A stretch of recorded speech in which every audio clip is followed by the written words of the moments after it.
In the second of my conversation with AdaPia, former C-level executive of two real estate crowdfunding companies, we consider why it is that real estate is so heavily male-dominated an industry, and we talk about how she is reinventing her career to help redress the balance.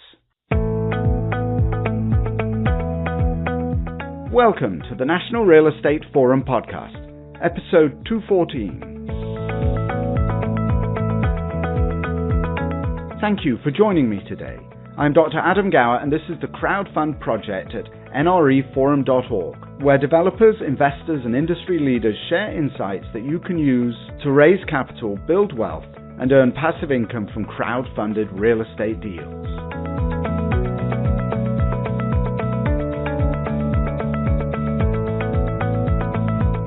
When the real estate industry took a nosedive along with banking and finance in 2007-2008, a lot of people were forced by themselves.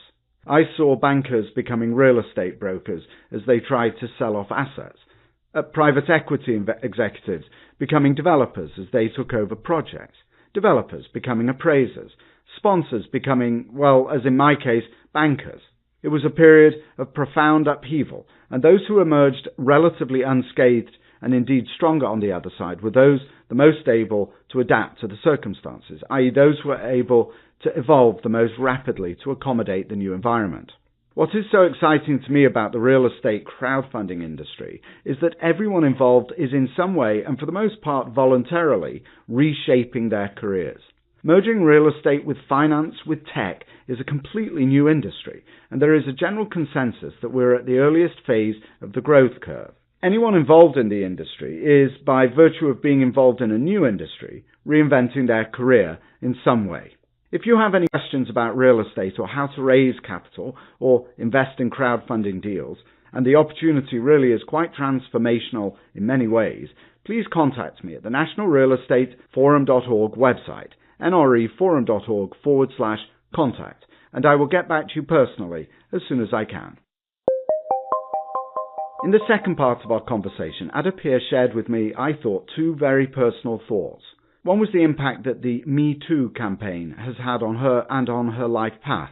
The other is that she talks about reinventing her career. I'm doing the same thing, changing my career from one of developing real estate to one where I educate others so that they might learn from my experiences.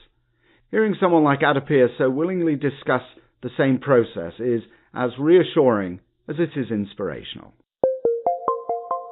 So I've moved into an advisory role with Alphaflow. So I'm a special advisor with Alphaflow, still working closely with them on influencer marketing and business development and promoting the company and its brand. I'm such a huge believer in the Alphaflow model and where Ray is taking the company. I'm very excited for its future.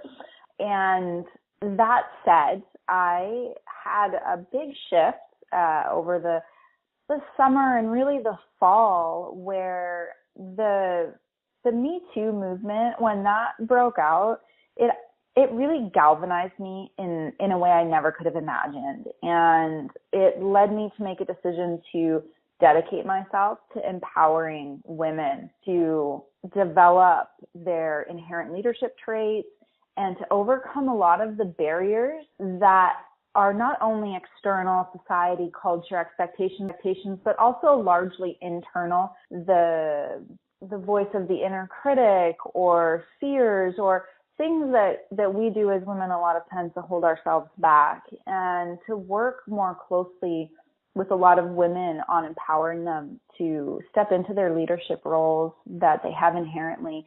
And at the same time, working with companies to help them understand how to bring those leadership traits out in the women that are in their ranks.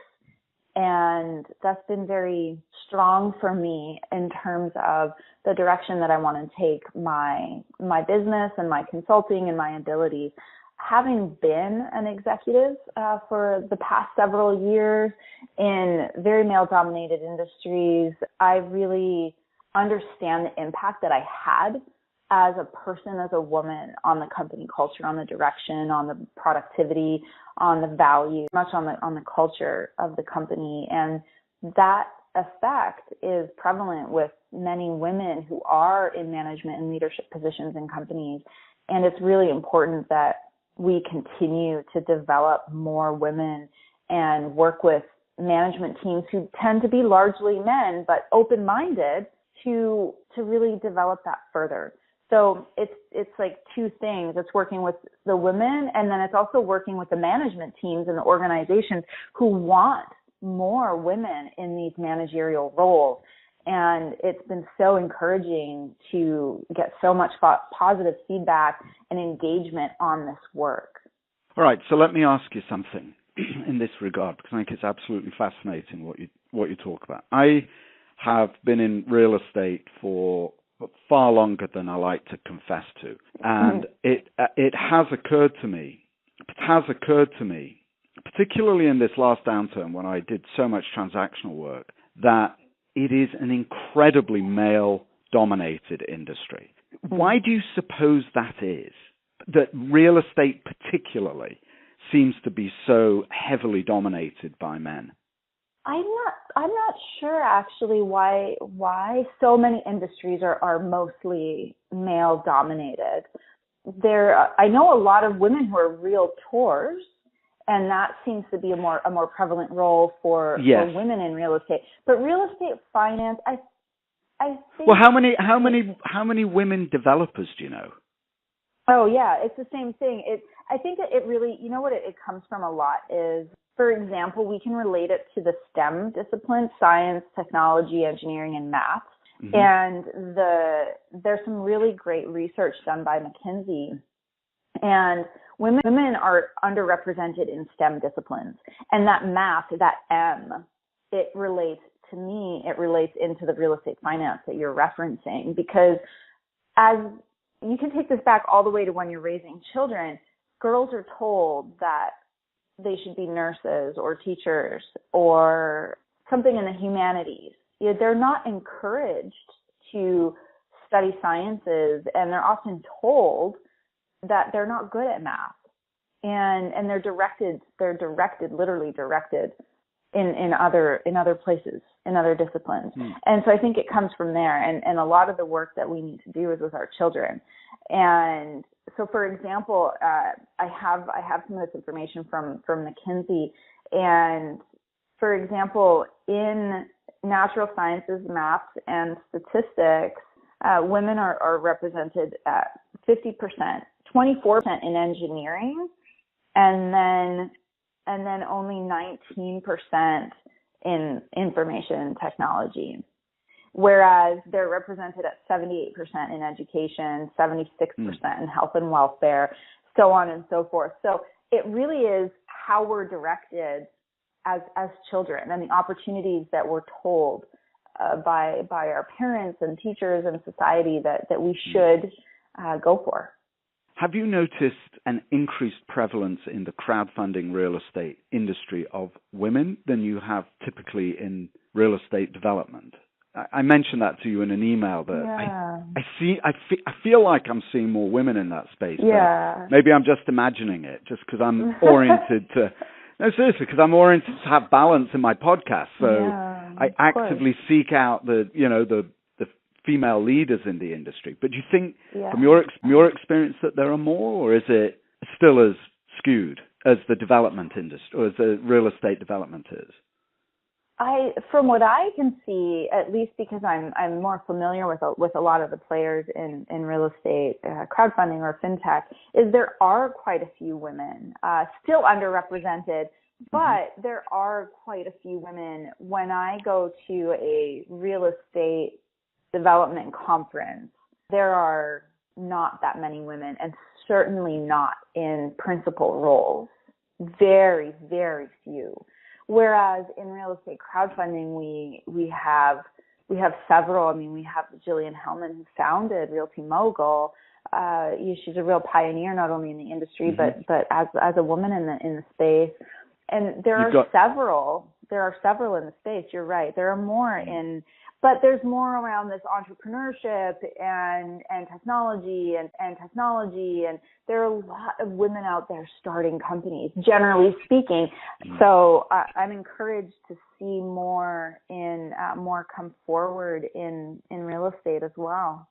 So maybe it's a generational thing, AdaPia, in the sense that this is a new industry, right, during an era of tremendous cultural change in America. And you mentioned the Me Too movement, right? So you've got this millennial generation where perhaps gender is less of an issue, certainly than our parents' generation. And that because crowdfunding real estate, of course that's what I'm focused on, because crowdfunding real estate is a new industry, it fits well with a new view of how culture and society should be.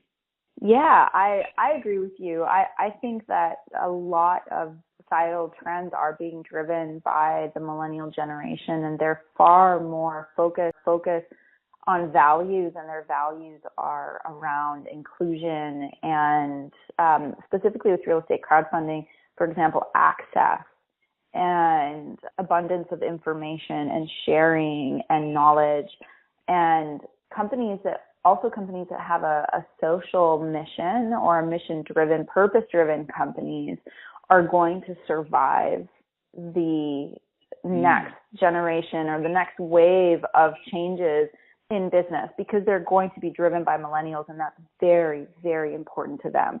So there's a massive shift happening across the board, and it'll be really exciting over the next several decades to see how businesses shift towards more social consciousness.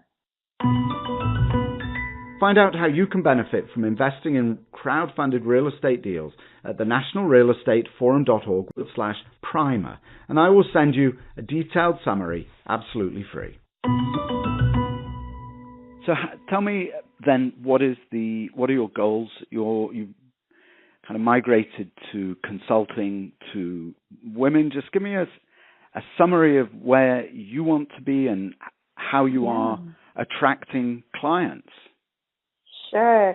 I mean, I've been consulting for years, and that's how I initially got into the industry when I first discovered Patch of Land. And really what drew me to Patch of Land was they were purpose driven. They had a social mission behind it. In fact, our slogan was building wealth, growing community. So it was the heart and soul of the company was built on that. And real estate crowdfunding was built on the premise as an industry of creating more access, which would increase the flow of money to people and projects who needed it and revitalize neighborhoods. So that was there from the get-go. And so now I'm kind of coming out of these roles where I've gone into companies and really helped them get to their next stage. And same thing with Alphaflow. I was there. We got through the big seed round that was announced, which was a very important phase for the company. And I was very proud to have shepherded the company through that phase. And so now, I take a step back and I said, what do I want to do with the rest of my career, of my life? And I know I love working with entrepreneurs. It's my favorite part of working, is working with them and helping them actualize their vision. So I'm taking that, and I'm still doing a lot of work with purpose-driven entrepreneurs, especially in female entrepreneurs, and then also working with companies who could use my insights and expertise to help them understand how to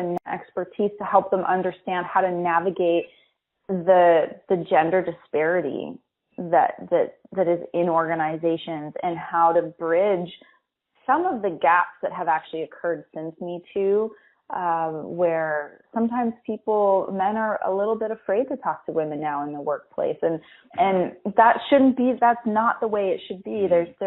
That's not the way it should be. That's the opposite of what we want. We don't want to separate. We want actually an inclusive, balanced culture. And so, that's some of the work. So I'm running leadership workshops and working with companies and organizations and even local government here in Los Angeles soon, to do some work that really helps that situation, so that we can get to a place of balance and And overall, if you think about it organizationally, it's productivity and effectiveness. We spend so much time to be productive, but also enjoyable and for a purpose that helps us all feel like we're doing something worthwhile. So for me, I'm very fortunate to have a good network. I've been in these industries for a while, and so I'm doing outreach from the marketing perspective. So I'm doing outreach to people that I know and letting them know that I've made a bit of a pivot to have more of this focus on the leadership aspect, but still doing everything that I know how to do. So if I'm coaching an entrepreneur, they're also going to get my 20 plus years of experience in business. So it's coaching, but it's also consulting. And so it's really, ultimately the goal is to help entrepreneurs get to where they need to go at whatever phase they're at. Some might come to me in very, very early phases. Others come to me at a little bit of a later phase. So that's really the work. And for example, I was invited by the organizers of Lendit FinTech, the biggest financial technology conference, to run a leadership workshop for women at their big show next year in April. So I'm humbled and so honored to be doing that. So I just have to start that movement around, hey everyone, AdaPia is reinventing herself just a little bit again. But, that's fantastic. You know what? This is the world. There's nothing better than evolution, I think. And in a world that's changing as fast as it is now, look, first of all, I cannot possibly believe that you have 20 years of business experience. I don't know. We must have your high school picture up online is all I can say. But I definitely have. I have at least that and some more. I know that because I know how old I am. But you know what? You've got to evolve. The world is changing, and it's absolutely fabulous. And I think what you're doing is incredibly exciting and very, very timely. So how do people who listen to this, what's the best way for somebody to reach you? So the best way to reach me is to go to my website, adapiaderico.com, or LinkedIn, AdaPia. My name was a bit of a burden growing up with kids, but now it serves me very well when people want to find me. Right. All right, good. AdaPia, and I pop up. AdaPia, what are the key daily habits that you have to make you and your business successful? Oh, I love that question. So I have some personal daily habits that include meditation and yoga. I have as much as possible, a daily yoga practice, and every morning a meditation practice. And I would call it meditation and contemplation. I just spend some time with myself. Your brain needs to rest. I can't always be on. And I love the science that's coming out now about this. So I really it's really important for me to center myself and collect my energies, because the days usually become so frenetic and so frantic that if I don't center myself in the mornings, I risk going off course. And then for my business, my key daily habits for my business is I check my calendar a lot. I actually anchor myself with my calendar, and I block off time in my calendar for the creative work that I need to do when I'm writing, when I'm preparing a program or a speech or client work. I literally put it in my calendar so that I can't just for example, if my calendar is empty and somebody calls, I'll say, oh, look at all my, I would just get overcome with meetings and phone calls, and instead I block that time off. And I also pick specific days to do certain kinds of work. Like I won't book calls or meetings or lunches or dinners certain days of the week because I need that time to just go deep. So those are some of and that keeps me really successful because it allows me to keep a balance between creating and client work and business development. Fantastic. All right, good. That's very sage advice. All right, so what has been the hardest lesson that you have learned? I'm a real estate guy, so in real estate or in business in general, what's the hardest lesson you've ever learned? I think the hardest lesson is trust, and trusting which are the right people to trust if you're doing real estate development or investing, and also trusting yourself especially if you're in a new industry or entrepreneurial role is knowing when to trust yourself and knowing when to connect to that part of yourself that isn't your brain sending off fight or flight signals, but it's that inner knowing. It's that intuition, is knowing when to trust that, and also how those like alarm bells might go off when you're meeting certain people. Because as you know, in the real estate industry, it's quite easy to meet people who don't have the best intentions. So learning how to be discerning around people and tapping into your intuition. And my last question: if you could give one piece of advice to somebody who has not yet invested in real estate but is considering investing, what would that advice be? It would be to get really thoroughly informed and educated, and to speak to people who know what they're doing and talk to people. I've found, to my joy, that the real estate investing industry is also full of wonderful people that are so willing to be helpful and willing to impart their knowledge and their experience, even if they don't know you. And so, for example, you can go on certain forums. You have plenty of podcasts like yours, website. There's so much information out there that the best piece of advice I could give is really learn as much as you can before diving in, because the risks are outsized if you try to do it on your own or without really tapping into a community that's so willing to help. In the eons during which I've been engaged in real estate, I can count the number of times I've come across a female private equity fund principal on the one hand, and I'm hard-pressed to think of as many female developers on the other. It is true that women are reasonably well represented in residential brokerage, but they are notable primarily in their absence on the commercial side. For whatever reason, there are too few women active in real estate development and finance, or perhaps they are simply just not visible. If you are a female developer or investor, I'd love to hear from you. Not necessarily to discuss your experiences as a woman in this male-dominated industry, but simply to share with my listeners your stories and insights about crowdfunding real estate. Please contact me at the National Real Estate Forum.org website, nreforum.org, and navigate to the contact page, top right. I'll get back to you as soon as I can. The next podcast will be postponed to the new year while I try to finish producing my first online course, How to Invest in Crowdfunded Real Estate Deals during the quiet of the holiday season. If you like the podcasts here at the Forum, please subscribe on whatever platform you use to listen to podcasts by going to the National Real Estate Forum.org website, nreforum.org. I have included one-click subscription links that you can find about halfway down the home page. Thanks for tuning in, and thank you also to AdaPia Dorico, consultant and special advisor to Alphaflow, for sharing your time with me today. Until next time, wishing you a relaxing holiday season and a happy new year, this is Dr. Adam Gower